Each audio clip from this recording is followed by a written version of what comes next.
As I set out on this new journey, I will simply say this: may the best woman win. Well, a former South Carolina governor and UN ambassador Nikki Haley launching her candidacy for president on Wednesday, becoming the first Republican to challenge former President Trump for the 2024 nomination. After teasing this move for the last year or so, as you just heard, she made it official. Well, here to weigh in on that decision and its impact, senior advisor and counsel to former President Trump. There he is, my friend Boris Epshteyn. Boris, you know, it's great to have you here. It's going to be an interesting 2024. South Carolina, as you know all too well, you know politics so well, my friend, is the third Republican state in the race. Of course, you got the Iowa caucus, and then you have the New Hampshire primary.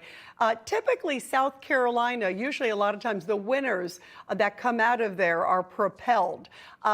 Does this help Nikki Haley? And vis-a-vis President Trump, where do you see this going?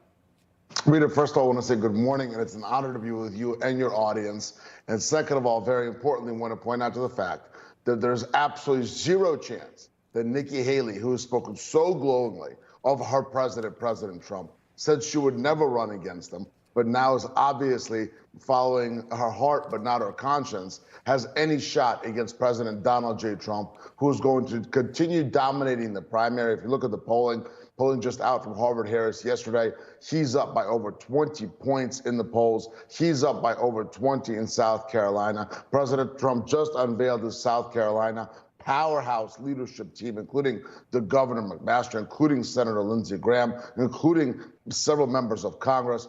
President Trump is the leader who the American people want and need and are calling on to get back to the White House, to the Oval Office as soon as humanly possible, because our country is in such dire straits. Nikki Haley will do whatever she wants to do, but that is all a sideshow. The focus of our country has to be saving it and getting it back, not just to normalcy, but to greatness. And only President Trump could do that, and the American people know it. Well, and it's nice to hear these sort of patriotic messages and appreciation of our country. President Trump has talked about that. Nikki Haley also did, by the way, in her speech. I mean, she struck that patriotic, sort of optimistic tone of how great America is, and made some statements. Except people over 75, I guess, right? Oh, yeah, that was an interesting one, the whole mental competency. Yeah, we'll get to that in a moment. First of all, listen to this comment, because this was something interesting, Boris, too. Take it from me, the first minority female governor in history, America is not a racist country. Now, she highlighted, of course, you know, she's a minority. Her parents are from India.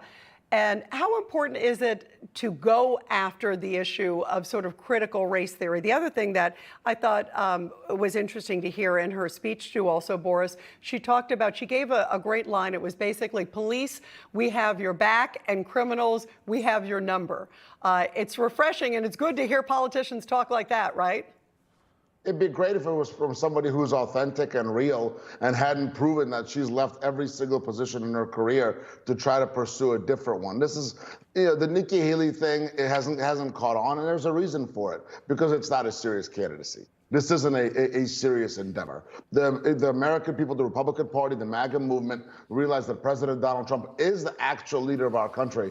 Joe Biden is so hopeless and pathetic. So any of the pretenders who want to get in and have a good time, sure, they can get in, because I will remind you, President Trump, before defeating the Democrat establishment in 2016, he defeated the Republican establishment, and he's happy to do so again as he marches back to the White House. Yeah, it was interesting to see him, obviously, in 2016. It was like, you know, knocking out, you know, pegs as we saw along the way. It looks like it's going to be crowded again.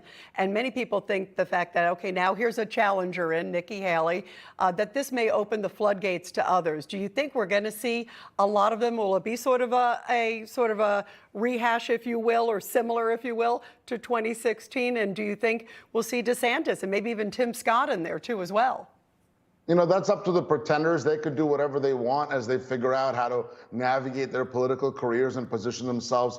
President Trump and his team We're focused on saving our country. We're focused on making America great again. That's what it's all about. Look at President Trump's powerhouse videos. The fact that he's now going to East Palestine next week in Ohio to actually support these people who've been wronged by their government while Joe Biden sits back and does nothing. We as Republicans, we as the MAGA movement have to focus on the fact that if we do not win the presidency in 24, we could lose our country forever. And President Trump is the only one who can get that done, who can make America great again, who will make America great again. And if you look at the polling, that's backed up. He's beating Harvard-Harris yesterday. He's beating Joe Biden by over 5 points. He's beating Kamala Harris by 10 points. That's a wider margin than any Republican versus those two hopeless, terrible leaders occupying the White House right now. Yeah, no, he is doing very well in the polls. And by the way, I'm glad you brought up also the fact that he is going to Ohio. We're going to talk about that later on in the show. I think that's a really powerful move. Boris, great to have you here. Thanks so much for being with us. Thanks, Rita. Have a great Saturday. Thank you. You too. And everybody, before we go, Newsmax continues to be blacked out and 13 million DirecTV subscriber homes. AT&T, which owns DirecTV, cut Newsmax's signal on January 24th, making Newsmax the second conservative channel to be deplatformed by DirecTV in the last 12 months. Now is the time to stand up to DirecTV and make your voice heard. DirecTV claims they're saving you money, but that's not true.